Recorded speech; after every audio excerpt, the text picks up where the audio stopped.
नमस्कार मित्रांनो. अंकगणित विषयाच्या आजच्या आपल्या एका नवीन लेक्चरमध्ये तुम्हा सर्व विद्यार्थी मित्रांचं मनापासून स्वागत आहे. आणि जसं की लास्ट लेक्चर 2 ते 3 लेक्चर पासून आपण शिकडेवारी हा जो टॉपिक आहे तो आपला सुरू आहे.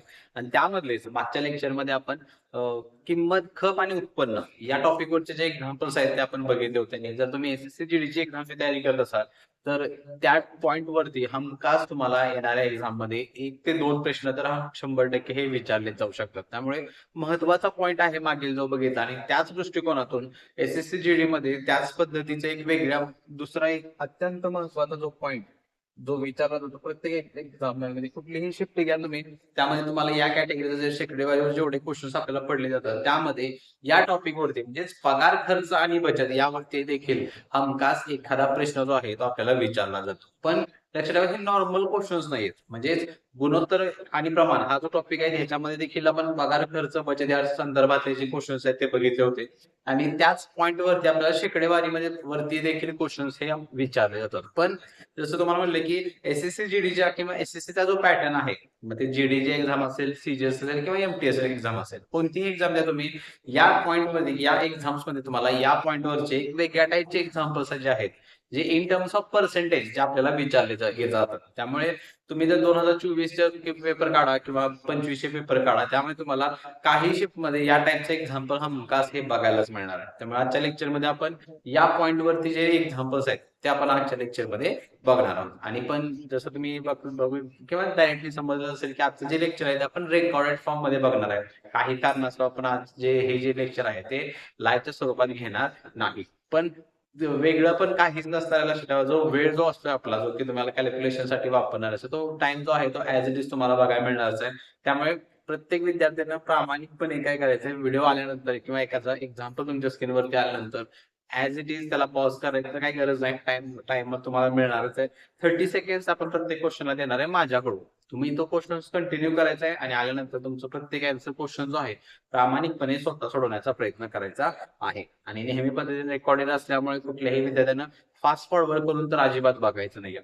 आणि लक्षात ठेवा जे प्रामाणिकपणे अभ्यास करतात विद्यार्थी त्यांना ह्या गोष्टी सांगायला मला नाही वाटत काही गरज लागणार आहे. पण जे विद्यार्थी फक्त पाठ टाकण्याचं जे काम करतात त्यांना मात्र किती जरी सांगितलं तरी त्या पद्धतीचा जो स्टडी आहे ते मोठ्या किंवा फास्ट फॉरवर्ड करूनच ते विद्यार्थी हे लेक्चर जे आहे ते बघणार आहेत. पण लक्षात ठेवा ह्याचा तोटा जो आहे तो तुम्हाला 100% येणाऱ्या एक्झाम मध्ये जर क्वेश्चन आलाच या कॅटेगरीतला किंवा कुठलाही पॉईंट तुम्ही घ्या पण प्रत्येक लेक्चर जर तुम्ही फास्ट फॉरवर्ड करून जर बघत असाल मग ते कुठल्याही टॉपिकचा असू दे कुठल्याही विषयाचा असू दे पण लक्षात ठेवा त्याचं तुम्हाला काहीही फायदा होणार नाही. आणि ह्या सगळ्या गोष्टींची प्रश्नांची उत्तर तुम्हाला एक्झामला गेल्यानंतर हे 100% मिळणारच आहे. त्यामुळे प्रत्येक विद्यार्थ्यांना प्रामाणिकपणे स्वतः एक्झाम्पल सोडवण्याचा प्रयत्न करायचा. ठीक आहे. चलो तर सुरुवात करू आपण आजच्या लेक्चरला. आणि लेक्चरला सुरुवात करण्यापूर्वी सर्व विद्यार्थ्यांना विनंती असेल की सेशनची जी लिंक आहे ती तुम्ही तुमच्या सर्व विद्यार्थी मित्रांना खास करून जे एसएससी जीडीचा अभ्यास करतात अशा तर सर्व विद्यार्थी मित्रांना सेशनची लिंक जी आहे ती सर्वांनी शेअर नक्की करा. ठीक आहे. चलो तर सुरुवात करू आपण आजच्या लेक्चरला. आणि आजच्या लेक्चरचं फर्स्ट एक्झाम्पल तुमच्या स्क्रीनवरती आहे. आणि पगार खर्च आणि बचत या पॉइंट वरती टोटल बघा आपण 3 टाईपचे क्वेश्चन्स बघणार आहोत आजच्या लेक्चरमध्ये. आणि त्यामधलं हे फर्स्ट टाईपचे एक्झाम्पल तुमच्या स्क्रीनवरती आहे. हे थोडंसं वेगळं तुम्हाला दिसेल. जसं म्हणलं की जीडी किंवा स्टाफ सिलेक्शनच्या पॅटर्न मध्ये या कॅटेगरीचे एक्झाम्पल्स वेगळे पडतात. पोलीस भरतीला एमपीएससीची एक्झाम असू दे त्यामध्ये तुम्हाला या कॅटेगरीचे एक्झाम्पल कधीही विचारलं जात नाही. ठीक आहे. चलो सेम जसं म्हणलं की 30 सेकंड तुम्हाला देणार आहे. प्रत्येक विद्यार्थ्यांना प्रश्न जे आहे ते सोडवण्याचा प्रयत्न करायचा आहे. ठीक आहे. चलो तर बघा की काय करायला पाहिजे आपण. तर बेसिक जो इक्वेशन आहे बघा पगार खर्च आणि बचत ह्याचा फॉर्म्युला सर्वांना पाठ असेल तर थोडं एकदा रिवाइज करू आपण. काय तर फॉर्म्युला आपण बघितला होता तो म्हणजे कुठला होता तर पगारातून जर आपण खर्च वजा केला तर आपल्याला काय माहित असते तर बचत मिळत असते. ठीक आहे. हा आपला बेसिक फॉर्म्युला आहे. पगार वजा खर्च बरोबर बचत. मग पगार बरोबर जो आहे तो काय मिळणार मला बचत आणि खर्च यांची बेरीज केल्यानंतर मला पगार मिळेल. तर हे दोन फॉर्म्युले आपल्याला ऑलरेडी बघितले आहेतच. आपण त्याचा वापर आपल्याला या टाईपच्या एक्झाम्पल मध्ये करायचा. तर काय दिले बघा खर्च आणि बचत याचं गुणोत्तर दिले ते काम नाही द्यायचं. ठीक आहे. बचत आहे सॉरी गुणोत्तर आहे 4:1. तिच्या पगारात आणि खर्चात क्रमशः 20% आणि 10% वाढ केल्यास तिच्या बचत मधील होणारे शेकडा परिवर्तन. आणि आता इथे तुम्हाला शब्द नाही मेन्शन करायचे की वाढ होते का घट होते, जे काय होत असेल त्याची व्हॅल्यू फक्त आपल्याला पाहिजे. मग महत्वाची गोष्ट आहे इथे बघा, खर्च आणि बचतचं गुणोत्तर देखील 4 असेल, पगार दिलेला नाही. मग आपण काय, गुणोत्तर आहे त्याला किमती तुम्ही कितीही मानू शकतायचा. मग मी काय करतो, खर्च जो आहे तो 40 रुपये मानू आपण, बचत 10 रुपये मानू, आणि ह्याच्यातून आपल्याला एक नवीन व्हॅल्यू शोधावी लागेल, जो असणार आहे पगार. ठीक आहे.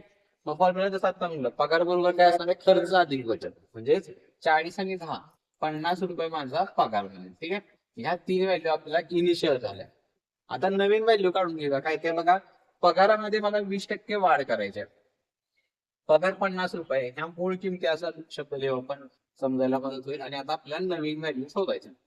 प्रत्येक एक्झाम्पल या गोष्टी करायच्या, मूळ किमती एक असते आणि नवीन किमती आपल्याला शोधाव्या लागतील.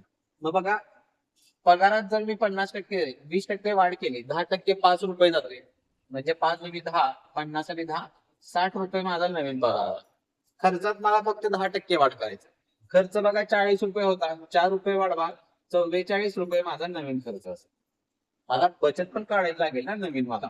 60 रुपये मधले 44 रुपये जर खर्च करत असेल तर काय होईल, तर 16 रुपये एवढी माझी बचत होणार आहे नवीन व्हॅल्यूचं. मग प्रश्न तोच आहे, आधी मी 10 रुपये बचत करत होतो. ठीक आहे. व्हॅल्यू महत्वाची आपल्याला, येस, इथं कॅल्क्युलेशन करायचं बघा आपल्याला. 10 रुपये बचत करत होतो मी, आता मी करतोय 16 रुपयाची बचत. किती रे, तर 6 रुपयांची वाढ झाली. कशावरती, तर 10 वरती, आणि हे आपल्या टक्क्यामध्ये लागणार आहे, त्याचं गुणिले 100, कारण इन टर्म्स ऑफ पर्सेंटेज सांगायचं. ठीक आहे. सेम 0 0 जायला घ्यायचं तर 60% एवढे काय होणार आहे, बचत मध्ये वाढ होईल, जो की कुठला आहे आपला, तर ऑप्शन नंबर 4 हे आपलं उत्तर असणार आहे. ठीक आहे. तर बघा, प्रत्येक एक्झाम्पलला याच पद्धतीनं आपल्याला कॅल्क्युलेशन तुम्हाला करायचंय. काय दिलं जाईल, गुणोत्तर असेल. ठीक आहे. मग ते गुणोत्तर कधी कधी पगार खर्चाचं पण दिलं जातं, पगार बचतचं पण दिलं जातं, किंवा खर्च आणि बचतचं पण दिलं जातं. तिन्ही पैकी कुठल्या तरी 2 व्हॅल्यू असतील तुम्हाला. ह्याच्यामध्ये पहिला तुम्हाला मूळ व्हॅल्यू दिल्या जाते, जे गुणोत्तराच्या फॉर्म मध्ये असतील, किंवा आणि काहीतरी पर्सेंटेजच्या बाबतीमध्ये सांगितलं जाईल. याच्यातून तिन्ही व्हॅल्यू शोधायच्या आणि नवीन एक तिन्ही व्हॅल्यू तुम्हाला काढायला लागतील. जसं की इथं पुढे दिलेलं आहे, एकतर वाढ असेल किंवा घट असेल. आणि त्यानंतर जो काय तुम्हाला प्रश्न विचारलाय, नॉर्मली जो प्रश्न आहे तो बचतच्या संदर्भामध्येच विचारला जातो, किंवा किती टक्क्यानं बचत वाढलेली आहे किंवा कमी झालेली आहे. तर त्याला या पद्धतीने आपल्याला कॅल्क्युलेशन तुम्हाला करायचं आहे. ठीक आहे. चलो पुढे जाऊ. क्वेश्चन क्रमांक 2. सेम पॅटर्न बघा, काही वेगळं तुम्हाला करायचं नाही. व्हिडिओ पॉज, सॉरी काय करायचं, पॉज करायची गरज नाहीये, सवय लागलेली रेकॉर्डिंगच्या बाबतीमध्ये. ठीक आहे. येस, टायमिंग आहे तुमच्याकडे 30 सेकंड. फक्त या 30 सेकंड मध्ये अंदाज घ्या की काय प्रोसेस आपल्याला इथं करावी लागेल. ठीक आहे. त्यानुसार कॅल्क्युलेशन तुम्हाला करायचं. तर काय सांगितलं बघा, कर्मचाऱ्यांचा पगार 72,000 रुपये आहे. तो जी रक्कम खर्च करतोय ती त्याच्या बचतपेक्षा 40% जास्त. असं असेल तर आपल्याला त्या व्यक्तीची बचत इथं विचारलेली आहे. ठीक आहे.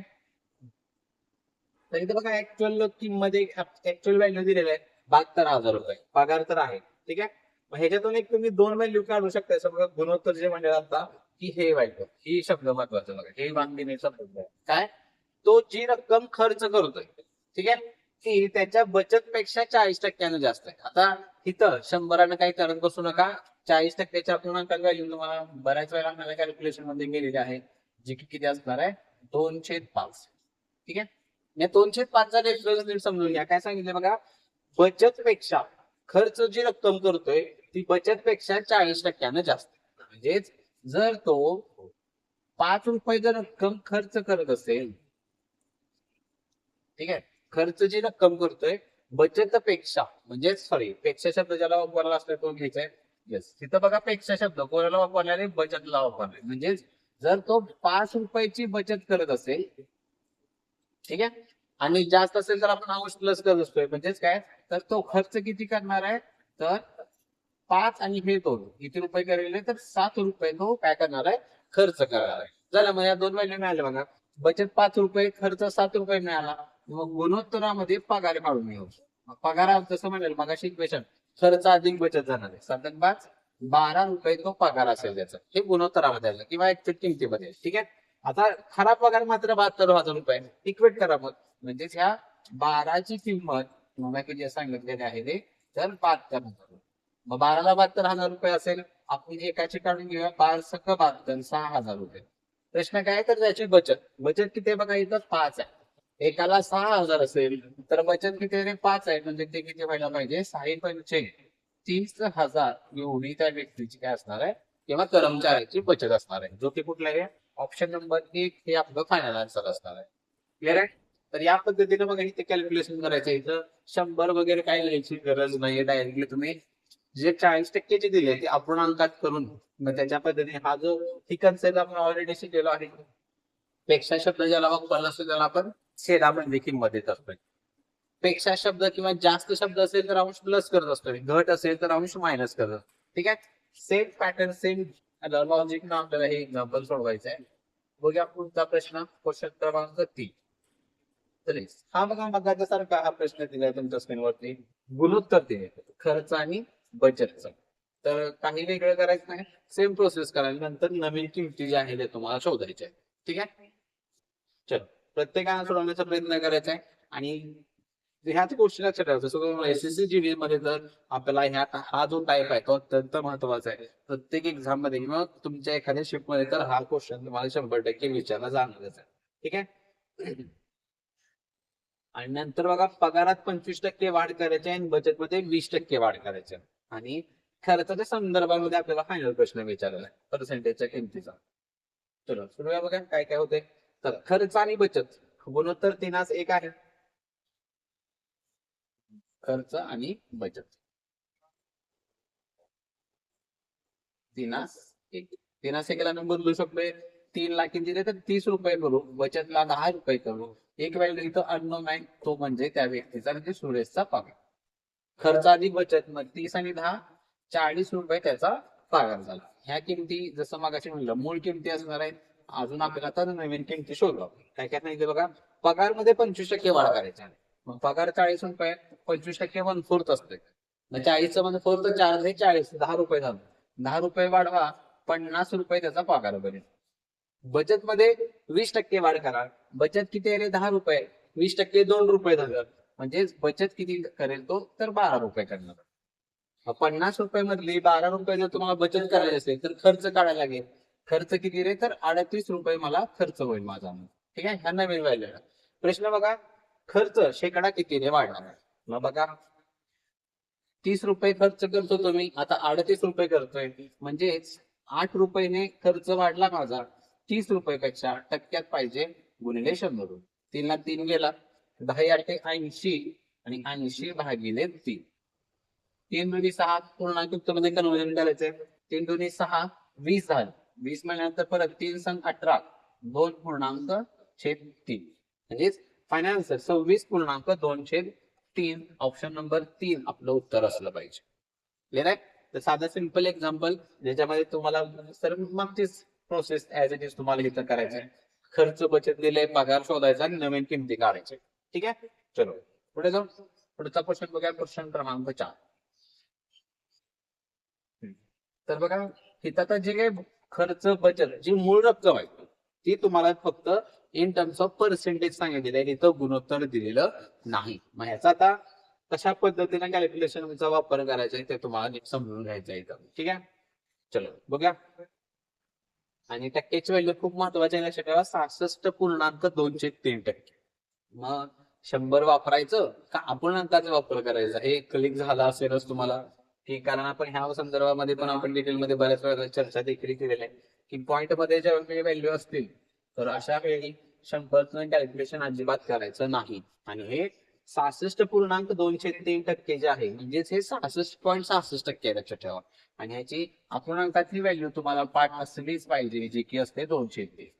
म्हणजेच काय, तर ह्याला नीट समजून घेऊ. आता पगाराचा शब्द वापरला म्हणजेच काय, तर अजयचा 3 रुपये जर पगार असेल तर पगाराच्या 2/3 खर्च करतोय. म्हणजे 3 रुपये पैकी तो 2 रुपये काय करणार आहे? खर्च करणार आहे. म्हणजे त्याचा अर्थ ह्या मूळ किमती शोधतोय आपण. ठीक आहे, मग पगार 3 रुपये मधले 2 रुपये जर मी खर्च करत असेल तर किती रे? तर 1 रुपयाची बचत करणार आहे. मग ह्याला मी व्हॅल्यू आता चेंजेस करतो. काय काय नवीन इथं पगार 3 रुपयाला 30 रुपये करू, 2 रुपयाला 20 रुपये करू आणि बचतला 1 रुपयाची 10 रुपये करू. ठीक आहे, आता नवीन किमती शोधा आपण इथं हे तर लागेल, त्याच्या समोरच लिहू लागलेच. येस, नवीन किमती काय काय बघा. पगारात आम्हाला 25% वाढवायचा आहे. पगार किती आहे माझा? 30 रुपये. 30 चं 1/4 काढा, 4 × 7 = 28 आणि 4 × 25 म्हणजे 7.5 रुपये आहे. मग 30 आणि 7.5 37.5 रुपये हा नवीन पगार झाला माझा. ठीक आहे. परत बघा, खर्चामध्ये मला 20% वाढ करायची आहे. म्हणजे ह्या 20 रुपये मध्ये 20% म्हणजे 4 रुपये झालं. 20 आणि 4 24 रुपये. मग 37.5 मधनं 24 रुपये जर मी खर्च केले तर किती राहतात बघा. तर 13.5 रुपये मी बचत करणार. किती? 13.5 रुपये. मग झालं, प्रश्न तोच आहे. बचत मध्ये किती फरक पडेल? फरक इन टर्म्स ऑफ पर्सेंटेज सांगायचं बरं का, इतर रुपयामधले प्रश्न नाही. म्हणजेच 10 रुपये मध्ये मी 13.5 रुपये करतो आता, म्हणजे 3.5 रुपयाची वाढ झाली माझी. कशावर? ह्या 10 रुपये मध्ये हे टक्क्यामध्ये काढलं तर गुणिले 100. 0 0 कट होईल आणि पॉईंटला तो 1 0 कट होणार. म्हणजेच काय? तर ऑप्शन नंबर 4 35% एवढी बचत मध्ये काय पडणार आहे, तो तेवढा फरक पडेल. ठीक आहे. आणि इथं तो एक विषय होईल, इथं लक्षात शेकडा शब्द नाही वापरला. याचा अर्थ असा नाही की मग हे उत्तर तुम्हाला रुपयात काढायचं आहे. रुपयात जरी काढण्याचा प्रयत्न केला, इथं कुठेही तुम्हाला ऍक्च्युअल किंमत सांगितलेली नाही. ठीक आहे. त्यामुळे पर्सेंटेज मध्ये कन्व्हर्जन जे आहे हे करावंच लागेल तुम्हाला. चलो पुढे जाऊ. पुढचा प्रश्न बघा. प्रत्येक विद्यार्थ्यांना कॅल्क्युलेशन स्वतः करण्याचा प्रयत्न करायचा आहे. फक्त इथं बघा, फरक जर म्हणला ह्या एक्झाम्पल मध्ये, तर तुम्हाला ऍक्च्युअल किमती दिलेल्या आहेत. म्हणजे पगार 16,500 रुपये आहे, खर्च 12,000 रुपये आहे आणि त्या रिस्पेक्टिव्ह तुम्हाला आता व्हॅल्यू वाढवायच्या आहे. म्हणजे 24% वाढ पगारात, पगार रुपयाच्या किमतीमध्ये वाढ करायची आहे. आणि इथे एक काळजी घ्या, फायनल आन्सर जे तुम्हाला काढायचे ते जवळपास आन्सर तुम्हाला काढायचं आहे. जे एक्झॅक्टली नाही काढलं तरी झाले, त्या नियरेस्ट इक्वेट तुम्हाला करायचं आहे. ठीक आहे. चलो तर बघा. आणि ती एक गोष्ट लक्षात ठेवा, अशा टाईपच्या एक्झाम्पल मध्ये जर तुम्हाला ऍक्च्युअल किमती दिल्या, म्हणजे जसं की इथं सांगितलं काय काय, तर पगार जो आहे माझा तो किती आहे रे, तर 16,500 रुपये आहे. त्यापैकी मी खर्च किती करतोय, तर 12,000 रुपये खर्च करतोय. तर बचत मला मिळेल काय, तर पगार वजा खर्च.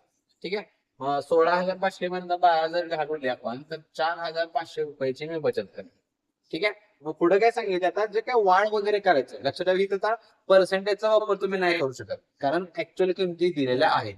मग 24% वाढ करा कशामध्ये? पगारात. मग 24% म्हणजे 0 0 तर 100%, 2 0 कट होते. गुणाकार करू आपण, इथे 165 गुणिले 24 बनणार आहे. ठीक आहे. किती वाढ होते बघा, 24 5 20, कॅरी 12 जाईल. 24 आणि 144, 144 आणि 12 156 म्हणजे 15. 24 आणि 15 39, म्हणजे 3,960 रुपयाची माझी पगारामध्ये वाढणार आहे. ऍड करा. 0 0 0 जाईल. 6 0 6 9 आणि 5 14 कॅरी 8, म्हणजे 9 आणि 1 10, सॉरी 9 आणि 5 14 धरतं ते, आणि 6 आणि 1 6, आणि वरचं सॉरी 1 काय 9 आणि 5 14 परत आलं आपलं 14 हातच्याला 1 6 आणि 1 7 आणि हे वरचा 1 म्हणजे 17,407. गुगल नको काहीतरी घोळवायला लागला. एक सांगा जाईल 0 0 जाईल. हे 606, परत 9 आणि 5 14, 14 म्हणल्यानंतर हातच्याला 1 जातो. ठीक आहे. हा 6 आणि 1 7, 7 आणि हे 3 10 2 येस 20,460. एक तेवढं हे होतं. हा खर्चामध्ये आता किती बघा, तर 10% घट करायचे. खर्च किती? 12,000 रुपये. 12,000चं 10% 1,200 रुपये झालं. मग 1,200 रुपये मायनस करा ह्याच्यातून. ठीक आहे. कशात ना 12,000 किती राहते बघा. नवीन खर्च येईल आपला 0 0 10 2 8 राहिले, 11 1 10 10,800 ह्या आल्या माझ्या नवीन किमती. बचत काढा आता. 24,000 रुपये 24,460 मधनं मी आता 10,800 रुपये खर्च करतोय. राहणार किती बघा. 1 0 ऍज इट इज जाईल. इथं 6 6 0 6, इथं 4 14 होईल. 14तनं 8 गेले, परत 6 राहिले. इथं ते 19 झाले. 19 मधनं 10 गेले, 9 राहिले, म्हणजे 9,660 एवढी मी आता बचत करतोय. प्रश्न तोच आहे, शेकडा वाढ किती होते? मग बघा बरं, 4,500 पैकी आधी एवढी बचत करत होतो, आता वाढलेले माझे वाढ किती होते बघा. 0 6 0 6, 7 5 गेला 1 आणि 9 4 गेले 5. छेद मूळ बचत 4500 आणि पर्सेंटेज मधल्या गुणिले 100. 2 0 कट होतील. 5 ना आपण भाग घालूया. 5 ना कटिंग केला तरी बघा 5 9 45 झालं. परत हे सेम 5 9 45. ठीक आहे, सॉरी 5 50 बसते घ्या. हा 5 1 5, 1 चा 0, 5 2 10. परत किती उरलं रे? 5 1 5 0, सॉरी 5 3 15 आणि 1 उरला 5 म्हणजे 1032/9. 1032 भागिले 9. जसं बघू शकता असं रिअलिस्टिक होईल तुम्हाला व्हॅल्यू करायची. मग पहिला भाग बघा कितीचा लागले रे? तर 9 1 9. 1 उरला 13 झालं. 13 म्हटल्यानंतर परत 9 1 9. 13 4 उरलं 42 झालं. 42 ला 9 चौक 36, जे 114 पॉईंट समथिंग झाला. 114 पॉईंट समथिंग ला मी 115 जवळपास करू शकतो. त्याला 120 मी नाही करू शकत. खूप व्हॅल्यू मोठी आहे. ठीक आहे. येस, आन्सर काय असेल आपलं? ऑप्शन नंबर 1 हे फायनल आन्सर असणार. क्लिअर आहे? तर इथं ती एक गोष्ट लक्षात ठेवा, ज्यावेळी तुम्हाला एखाद्या एक्झाम्पल मध्ये पगार आणि खर्चाच्या जर ऍक्च्युअल किमती रुपयाच्या दिल्या तर तुम्हाला त्याच्यावरती कॅल्क्युलेशन करावं लागेल. इथं तुम्ही पर्सेंटेजचा वापर करू शकत नाही. ठीक आहे, चलो पुढे जाऊ. पुढचा बघा प्रश्न काय सांगितलं. क्वेश्चन क्रमांक 6. हा त्याच पद्धतीचा बघा. खऱ्या किमती दिलेल्या आहेत. पगार 18,600 रुपये आणि खर्च 12,400 रुपये. ठीक आहे, सेम प्रत्येक विद्यार्थ्याला सोडवण्याचा प्रयत्न करायचा आहे. थोडस कॅल्क्युलेशन तुमचं वाढणार आहे. कन्सेप्ट मध्ये काही बदल करायचा नाहीये, फक्त थोडस कॅल्क्युलेशन आपलं वाढणार. ठीक आहे, चलो.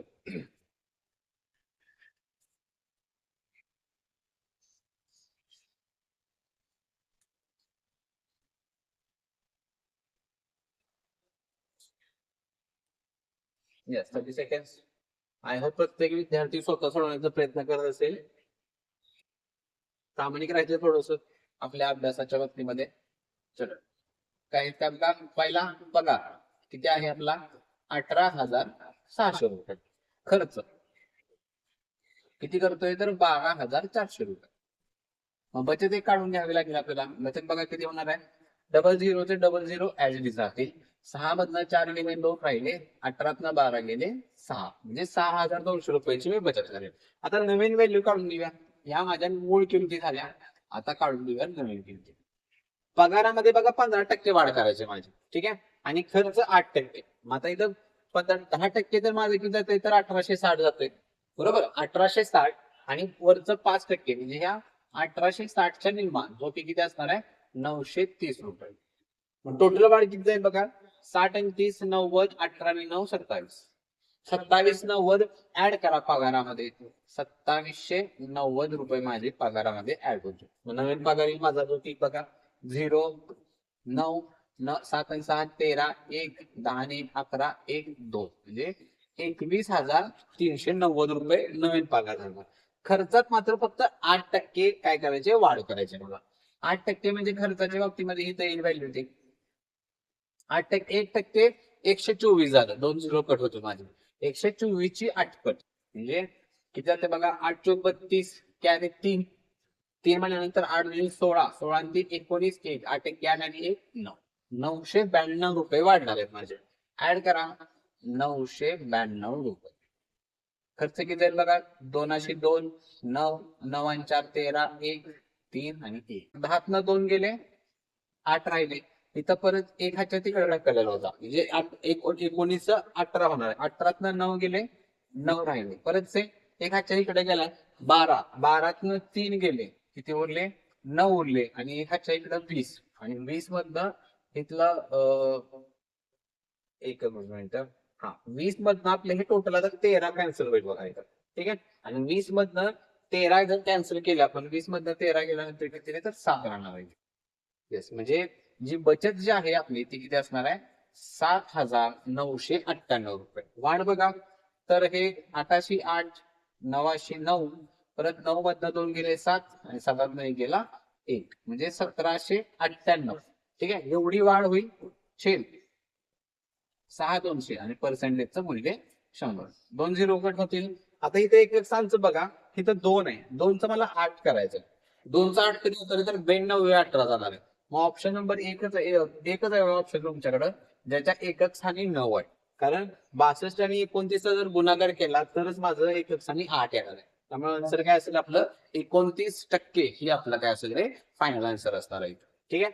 तर थोडस फक्त कॅल्क्युलेशनचा इश्यू आहे. बाकी काही तर चेंजेस तुमचे होणार नाहीत प्रोसेसमध्ये. ठीक आहे. चलो पुढे जाऊ. पुढे बघा पुढचा प्रश्न क्रमांक 7. त्याच कॅटेगरीचा प्रश्न आहे बघा.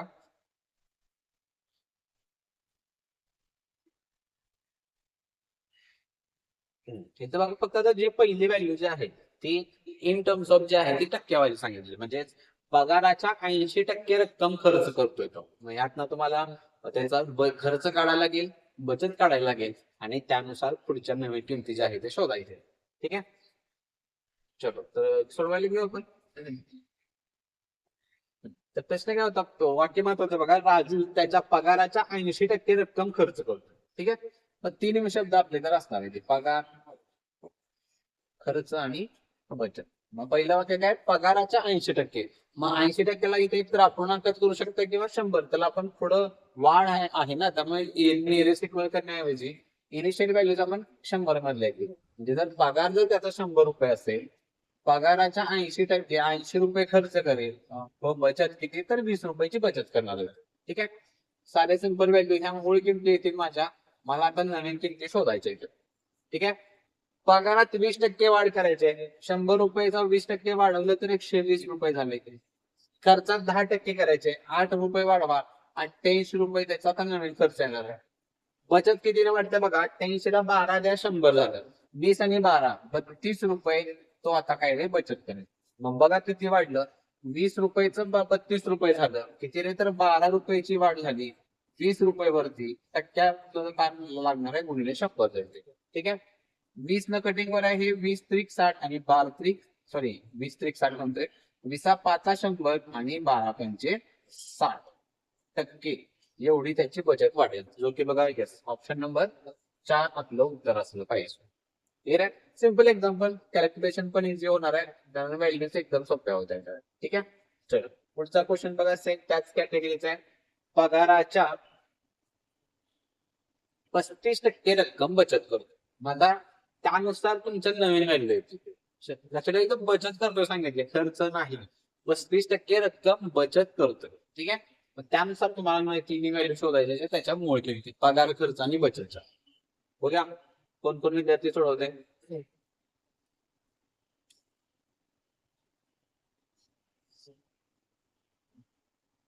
हा तर मूळ व्हॅल्यू तर सेम राहणार आहे. पगार तर आपण 100 रुपयेच मानणार आहे. तर इनिशियल व्हॅल्यू आपल्या पगार, खर्च आणि बचत. मगाच्यासारखं बघा पगार जर 100 रुपये असेल, पगाराच्या 35% म्हणजे 35 रुपये देणार आहे. 35 रुपये मात्र बचत आहे लक्षात ठेवा. खर्चामध्ये टाकू नका. येस. तर 100 रुपये पैकी जर तुम्ही 35 रुपये बचत करत असाल तर खर्च किती करायला पाहिजे तरी तर 65 रुपये खर्च करायला लागणार आपल्याला. ठीक आहे. या व्हॅल्यू आल्या माझ्या मूळ किंमत आणि आपल्याला आता नवीन किमती शोधायच्या आहेत. काय काय सांगितलं बघा. पगारात 20.1% वाढ करायला लागेल. 20.1% कशाच्या 100च्या. मग 20.1 रुपये येणार. तर ते फक्त ऍड करा. किती झालं रे 120.1 रुपये. खर्चामध्ये 20% करायचे. 10% 6.5 रुपये. 6.5ची डबल 13 रुपये झालं. मग 65 आणि 13 78 रुपये आता मी खर्च करेल. बचत बघा पॉइंटचा तो ऍज इट इज येणारच आहे. कारण ह्याच्यातनं हे वजा करायचं आपल्याला. ठीक आहे. किंवा डायरेक्टली 120 मधून 78 वजा करूया. 78 ला 22 देऊया. 100 झालं. 22 आणि हे 20 42 म्हणजेच 42.1 रुपये आता मी बचत करेन. प्रश्न तोच आहे किती वाढ की अथवा घट होणार आहे. मग 35 एवढी जर माझी बचत वाढत असेल तर वाढ शब्द तर फिक्स आला पाहिजे. ठीक आहे. मग वाढचे 2 ऑप्शन्स आहेत. 35 एवढं करायचं आहे. 35 आणि 7 म्हणजे 7.1 रुपयाची माझी वाढ झाली. कशावर 35 वरती आणि टक्क्यातलं गुणिले 100 जायचं. ठीक आहे. 5 ला कटिंग करू आपण बघा. 5 असेल ते 35 आणि 5 गुणी 10. ठीक आहे. पॉइंटला हा 0 कट होईल आणि 71ची डबल किती असणार आहे 142. 142 भागिले 7. 7 दोन्ही 14. 2चा 0 झाला तो म्हणजे 20 पॉईंट समथिंग जाईल. 20 पॉईंटचा ऑप्शन एकच आहे बघा. दोघी कुठल्या ऑप्शन नंबर म्हणजे बचत मध्ये 20.3% एवढी काय व्हायला पाहिजे, आता वाढ व्हायला पाहिजे. Clear आहे?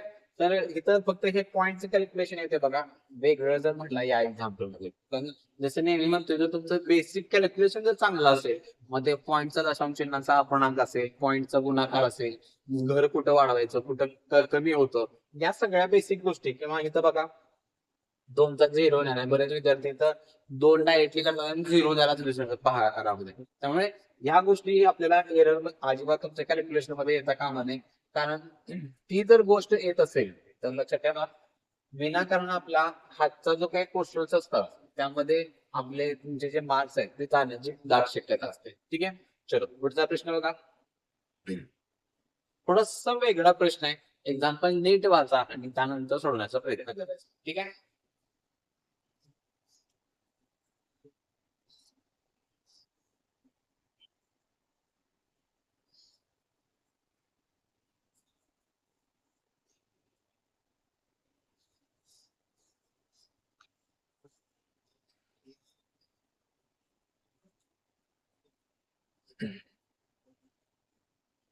येस, तर काय सांगितलं बघा, रवी त्याच्या पगाराच्या 26.203% रक्कम बचत करतोय. हा, तिथं हेच वाक्य नीट समजून घ्यायचं आहे. आणि ती जी व्हॅल्यू आहे ती आता इन टर्म्स ऑफ पर्सेंटेज तर आहे, पण ह्या व्हॅल्यूचा कुठेही टेबलामध्ये उल्लेख नाहीये. त्यामुळे तुम्हाला अपूर्णांकात स्वतः करावं लागेल.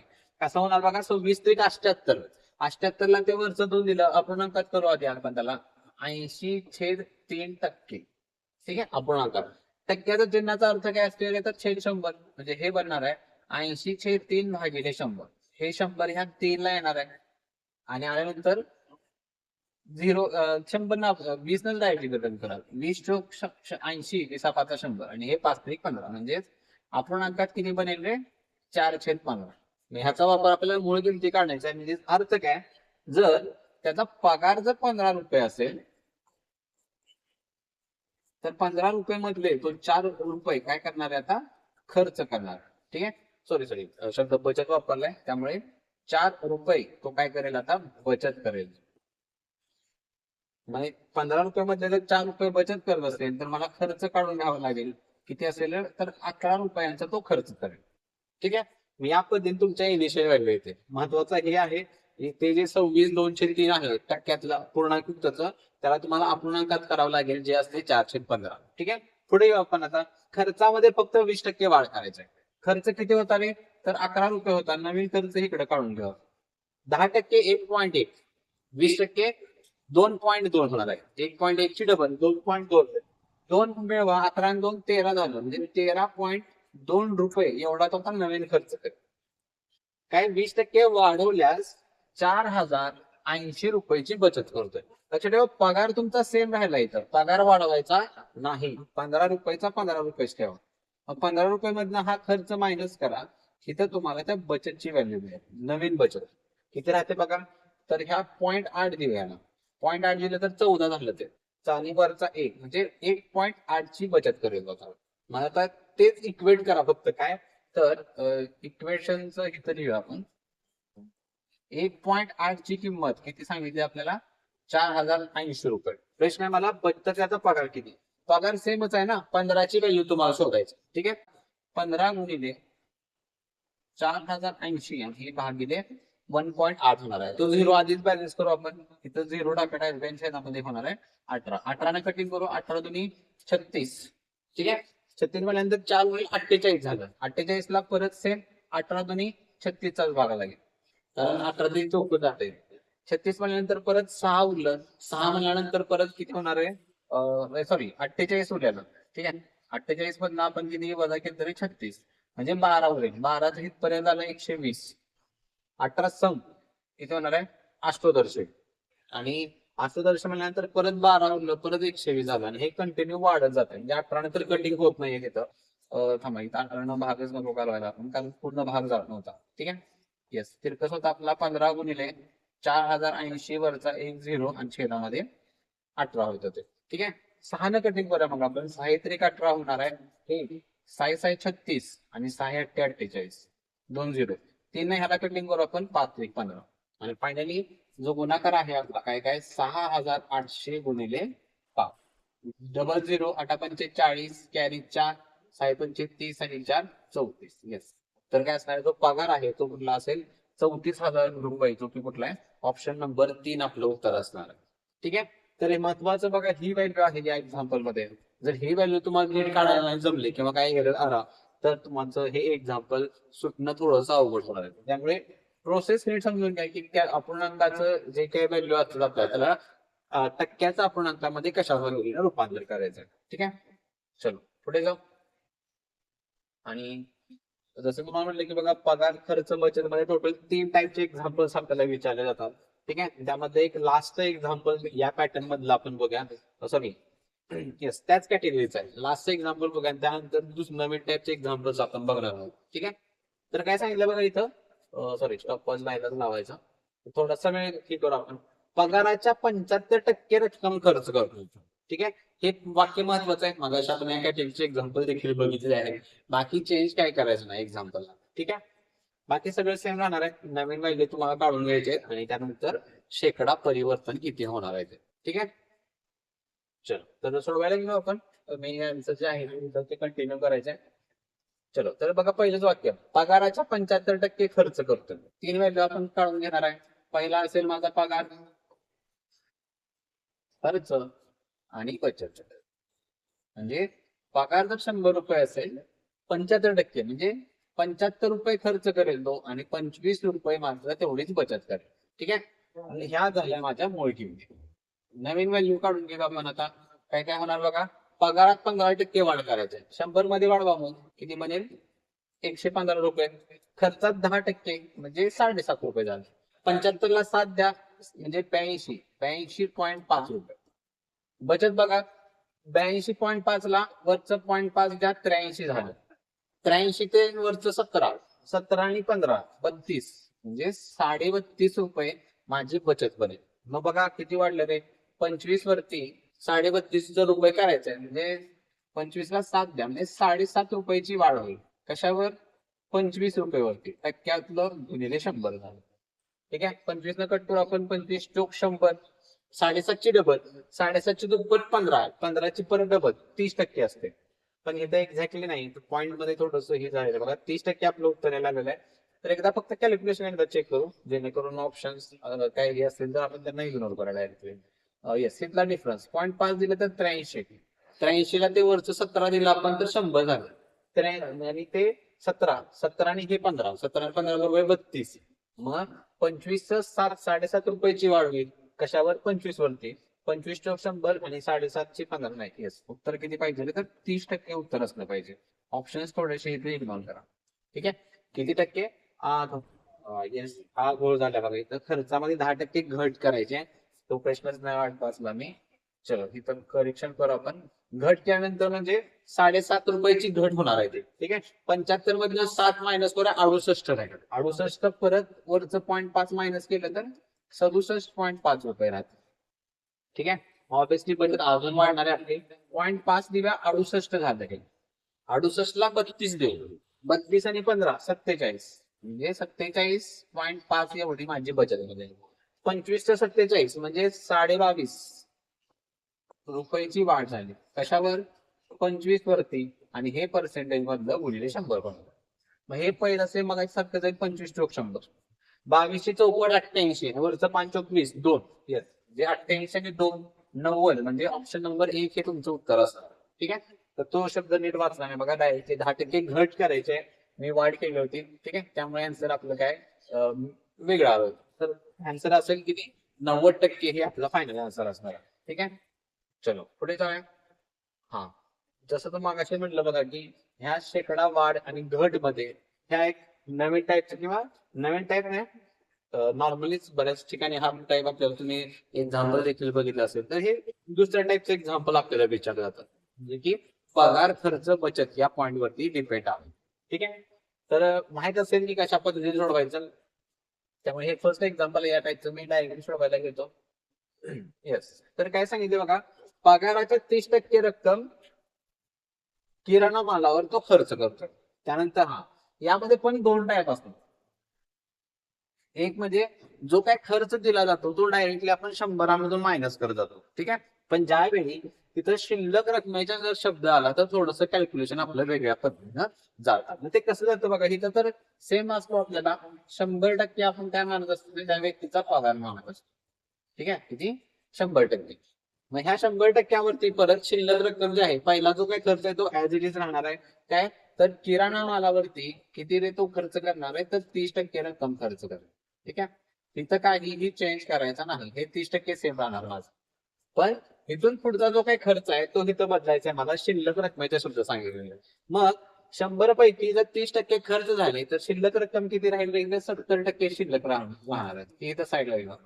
आणि ह्या शिल्लक रकमेच्या आता मला 60% घर भाडं भरायचं. मग 70चं 60% किती रे, तर 10% 7 रुपये जाते, 42 म्हणजे घर भाड्याला किती रुपये देईल तो, ह्या 70%तले 42 रक्कम देणार. परत आणि शिल्लक रकमेच्या परत शिल्लक रक्कम आहे, म्हणजे 70 मधलं 42 कॅन्सल करा, जे की किती राहिले तर 28% शिल्लक रक्कम आहे म्हणजे. ठीक आहे, 70 मधलं 42 इथं गेलेले, मग 70 मधलं 42 गेल्यावर 28% शिल्लक आहे. या 28चं परत 40%, 10% 2.8, 2.8 म्हणजे 28ची डबल करा 56, 56ची पर डबल किती होतील ते 112, म्हणजे थोडक्यात 11.2. कुठं करतोय रे, तर खर्च करून, म्हणजे इतर खर्च आहे का तो, हा इतर खर्च सांगितलं बघा. येस, म्हणजे 28 रुपये मधले 11.2% एवढी रक्कम मी इतर खर्च करतोय. एवढी केल्यानंतर माझी शिल्लक रक्कम आहे.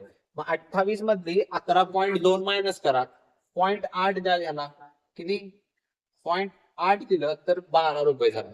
12 आणि 16 म्हणजे 16.8% एवढी तो बचत करेल. हे झालं, मग ह्याचीच किंमत आपल्याला प्रोव्हाइड केली आहे 7,056. इक्वेट करा मग, 16.8%ची किंमत किती असणार आहे, 7,056 रुपये. प्रश्न काय मला, तर त्याचा पगार पगार आपल्याला नेहमी पद्धतीने 100 रुपये असतोय. क्रॉस मध्ये टाकून राहायला लागले 100 गुणिले 7,056 आणि हे भागिले किती होणार आहे, 1 0 लागलीच बॅलन्स करा, 168. 8 ने कटिंग होते बघा, 8 दुनी 16, 8 1 8. ठीक आहे, 8 8 64, 6 उरले 65 झाले, परत 8 8 64, 8 दुनी 16.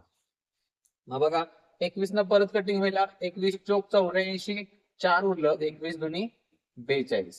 आणि म्हणजेच, आणि हे वरचे 2 0 ऍज इट इज येते त्याला, म्हणजेच काय तर विपुलचा जो काय पगार आहे तो किती असला पाहिजे रे, 42,000 रुपये हे आपलं फायनल आन्सर असणार आहे.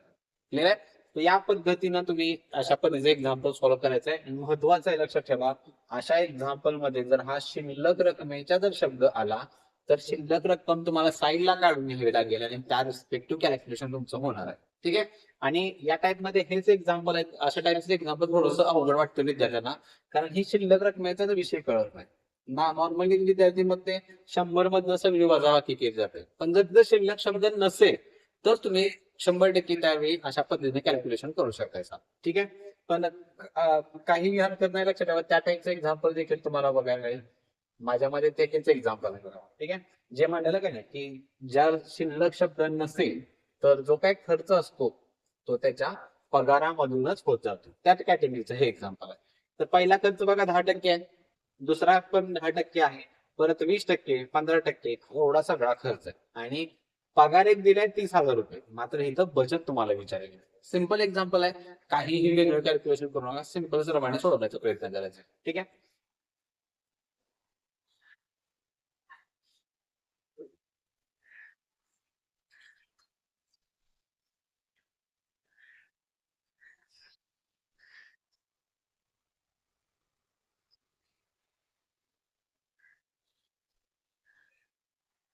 चल बघा काय काय होतं बघा कॅल्क्युलेशन.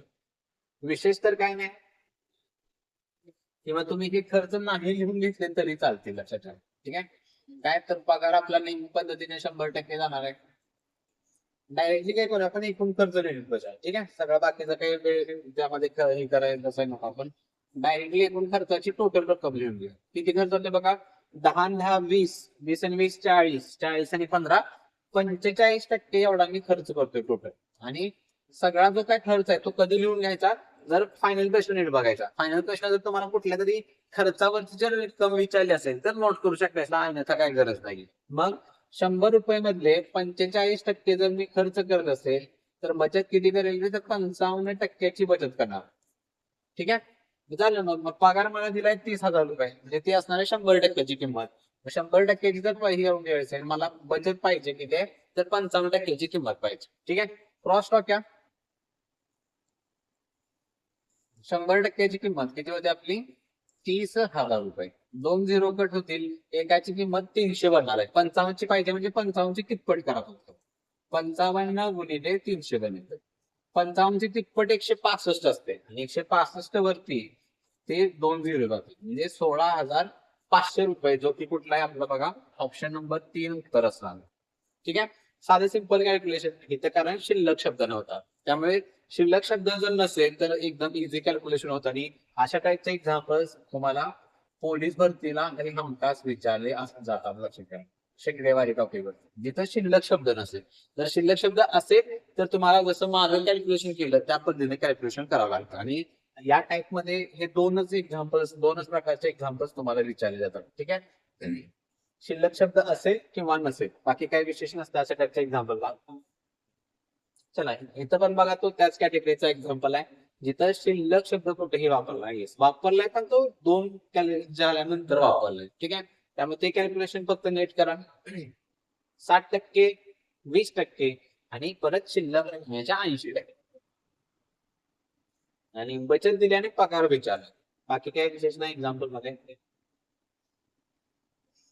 चल तर बघा तर टोटल खर्च जसं म्हणलेलं काय काय तर मांडणी करायला लागणार आहे कारण शिल्लक शब्द जो आहे तो सांगितलेला आहे. पगार 100% असणार आहे. पहिला जो खर्च आहे तो 60% खर्च आहे आणि 60% जो खर्च आहे तो कुठं करतोय तर घर खर्च आहे, घरात येतो. ठीक आहे, दुसरा पण 20% येतो ऍज इज डायरेक्टली 20% टाकतो. शिल्लक शब्द तिथे वापरला नाही. येस, 20% रक्कम कुठे गेल्या तर किराणा मालावरती गेलेली. हा मग 60 आणि 20 किती झाले रे 80% माझा सध्या खर्च झाला. शिल्लक रक्कम 80 म्हणजे किती तर 20% शिल्लक आहे. तिथपर्यंत जर विचार केला तर ह्या दोघांना एकत्र केला तर 80% मी खर्च करतो कारण पुढे शब्द वापरलाय शिल्लक रकमेच्या 80%. ठीक आहे, त्यामुळे 80 पैकी जर खर्च करेल 100 पैकी 80% खर्च केला तर 20% शिल्लक राहणार आहे. मग 20चा 80%, 10% 2 8 आणि 16% रक्कम आहे. कुठे देतोय रे तर एका ट्रस्ट मध्ये देतोय म्हणजे 16% रक्कम ट्रस्टला जाणार त्याची. 16% आणि ₹20,000 बचत करतो. झालं, 20 मधले 16% जर गेले तुमचे तर बचत किती फक्त 4% बचत करेल. ह्या 4%चीच किंमत किती सांगितली आपल्याला ₹20,000. एका टक्क्याची काढून घेऊया 4 20 किती तर ₹5,000. प्रश्न आहे त्याचा पगार किती. पगार आपला 100% असतोय ह्याच्यावर डायरेक्टली 2 झिरो वाढतो. ठीक आहे, जो की पगार नाही म्हणजेच किती तर ₹5,00,000 जो की कुठला आहे ऑप्शन नंबर 2 तुमचं उत्तर असलं पाहिजे. ठीक आहे, तिथे शिल्लक शब्द होता पण कधी होता पहिले जे काही 2 खर्च आहेत ते करून तुम्हाला शिल्लक शब्द वापरलेले त्या रिस्पेक्टिव्ह तुम्हाला फक्त कॅल्क्युलेशन होईल बाकी काय.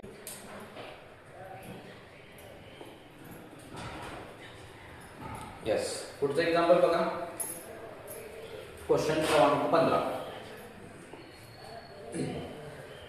हा इथे एक थोडंसं वेगळं स्टेटमेंट वापरलंय. पहिला फक्त खर्च आपल्याला सांगितलंय 35% रक्कम आणि त्यानंतर बाकी जे आहे ते कॅल्क्युलेशन दिलेलं आहे. ठीक आहे, बाकी काही विशेष नाही.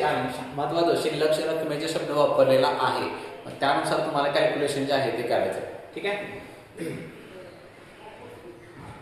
35% रक्कम जेवणावरती खर्च करतोय आणि शिल्लक रकमेच्या 4/13 इथे टक्क्यामध्ये व्हॅल्यू नाहीये अपूर्णांकामध्ये सांगितलेले. एवढाच बदल म्हणला तरी या एक्झाम्पल मध्ये दिलेला आहे. चलो तर बघा काय काय होईल. तर पहिला जो खर्च आहे बघा किती आहे तर 35%.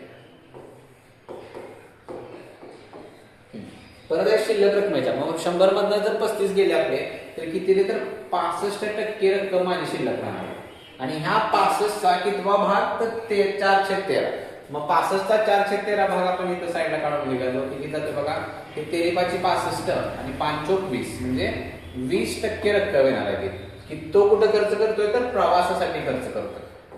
ठीक आहे, पहिला जो काय 35% होता तो जेवण होता आणि 20% जो होता तो प्रवासासाठी होता. खर्च करून ₹6,300 बचत करतोय म्हणजे 65 मधले 20 गेले राहिले किती तर 45 राहते म्हणजे 45% जी काही किंमत आहे ती आहे माझी 6,300 रुपये. रुपयाची बचत करतो जी इथं थोडासा वेगळं स्टेटमेंट आहे, 85 नाहीये. बचत करतो जी जेवण आणि प्रवास वरती खर्च करून राहिलेल्या रकमेच्या 20%. मग जेवण आणि प्रवास वरती किती झाला रे, तर 35 आणि 20 55 झाले. ठीक आहे, 55% माझा एकूण खर्च आला. हा एकूण खर्च आपला 55% आलेला आहे. म्हणजे पण शब्द होता की खर्च करून राहिलेल्या रकमेच्या 20%. मग 100 मधले 55 गेल्यानंतर 45% रक्कम माझी शिल्लक राहणार आहे. आणि ह्या 45% रकमेच्या 20%, मग 10% 4.5 झालं. 4.5ची दुप्पट किती असणार आहे, तर 9 असणार आहे. ठीक आहे, म्हणजे ह्या 9%ची किंमत किती असणार आहे माझी, 6,300 रुपये. एकाची सेम जाईल माझी किती जाणार आहे बघा, तर 9,763,700 रुपयाला. प्रश्न आहे तर पगार किती. पगार आपला नेहमी 100% असते, म्हणजे 2 झिरो फक्त वाढवायच्या, जो की किती असणार आहे, 70,000 रुपये. ऑप्शन नंबर 1 हे आपलं फायनल आन्सर असेल. ठीक आहे, चलो. आणि आजच्या लेक्चरचं एक लास्ट एक्झाम्पल आपण बघूया. ठीक आहे, जे डायरेक्टली सोडवायला चालू करतोय तुम्ही देखील माझ्यासोबत सोडवायला चालू करा. ठीक आहे, तर इथं बघा शिल्लक रक्कम तर कुठे शब्द वापरला नाही, त्यामुळे काही काय काय दिले बघा, आपल्याला खर्च करून बचत एक दिलेले आहे आणि पगार विचारलेला आहे. मग डायरेक्टली व्हॅल्यू आपण नोट करूया, 100% म्हणजे आपला पगार असणार आहे. फक्त आता एकूण खर्च आपण शोधूया. टोटल जो काय खर्च दिलाय सर्वांची बेरीज बघा. 35 ला हे एकत्र करू बघा, हे 12 आणि 8 किती होते रे, तर 20 झालं. ठीक आहे, 20 आणि हे 35 आणि 5 40 झालं. 20 आणि 40 60 झाले. 60 आणि 8 68, म्हणजे टोटल खर्च माझा किती आला, 68% एवढा माझा खर्च आला. आता बचत मी किती करणार आहे रे, तर 100 मधनं 68 मायनस करायचे की किती राहणार आहे आपलं, 32% एवढी माझी बचत असेल. मग खरं मग प्रश्न तोच असणार आहे. आपल्याला ते सांगितलंय बघा, बचत किती आहे, तर या 32%ची किंमत असणार आहे ती जी आहे आपल्याला 4,800 रुपयाची तो बचत करतो. तर त्याचा पगार किती. पगार तर आपला 100% असणार आहे. क्रॉस टक्क्यामध्ये येतं, तर एकाची मिळते का बघा आपण आधी. तर हे बघा 32 एके 32 होते. 32 48 मधनं 32 गेला 16 राहणार आहे. 16 झाले 160. 160 म्हणजे 32 5 बसते बघा, म्हणजेच. आणि एकाची किंमत असेल आपली 150. मग प्रश्न मला पगार आहे. पगार म्हणल्यानंतर फक्त 2 झिरो वाढवा, जो की त्याचा 100% किंमत म्हणजेच पगार आहे. म्हणजेच फायनल आन्सर आपलं काय असलं पाहिजे, तुमचं 15,000 रुपये हे तुमचं फायनल आन्सर असणार आहे. क्लिअर आहे. तर अशा पद्धतीनं शेकडेवारी मधलं लक्षात ठेवा, जो काय पगार खर्च बचत जे काही जो पॉईंट आहे त्यावर हे अशा पद्धतीने टोटल 3 टाईपचे एक्झाम्पल्स आपल्याला विचारले जातात. जो पहिल्या टाईपचे जे क्वेश्चन्स आपण बघितले ते तुम्हाला येणाऱ्या एसएससी जीडीच्या एक्झामच्या दृष्टिकोनातून फार महत्वाचे आहेत. आणि जे शेवटचे 2 टाइप्स आहेत ते जीडीला पण विचारले जातात आणि पोलीस भरतीसाठी पण विचारले जातात. त्यामुळे दोन्ही एक्झामसाठी ते पॉईंट्स महत्वाचे आहेत. आणि त्यातल्या जर शिल्लक शब्द आला तर तुम्हाला कशा पद्धतीने कॅल्क्युलेशन करायचं आहे हे तुम्हाला चांगल्या पद्धतीने किंवा ते नीट क्लिअर करून घ्यायचे आहे, ती कन्सेप्ट जे आहे ते. ठीक आहे, तर अशा पद्धतीने आजचं जे लेक्चर आहे तो आपण इथेच राऊंड अप करूया. आणि सेशन आवडलं असेल तर सर्वांनी सेशनला लाईक नक्की करा. आणि त्याच पद्धतीनं तुमचे जेवढे विद्यार्थी मित्र आहेत, खास करून मग ते एसएससी जीडीचा अभ्यास करणारे विद्यार्थी असू दे किंवा कुठलीही एक्झाम असू दे, मॅथ्सचा सिलेबस आपला सर्वांना सेमच असणार आहे. मग अशा सर्व विद्यार्थी मित्रांना जे स्पर्धा परीक्षेचा अभ्यास करतात त्या सर्व विद्यार्थी मित्रांना तुम्ही सेशनची लिंक जी आहे ती सर्वांनी शेअर नक्की करा. ठीक आहे, चलो. तर मग अशा पद्धतीने आजचं जे लेक्चर आहे ते आपण इथं राऊंड अप करू. भेटू आपल्या नेक्स्ट पुढील लेक्चर मध्ये. Till then keep studying, be positive, and thank you so much. Thank you.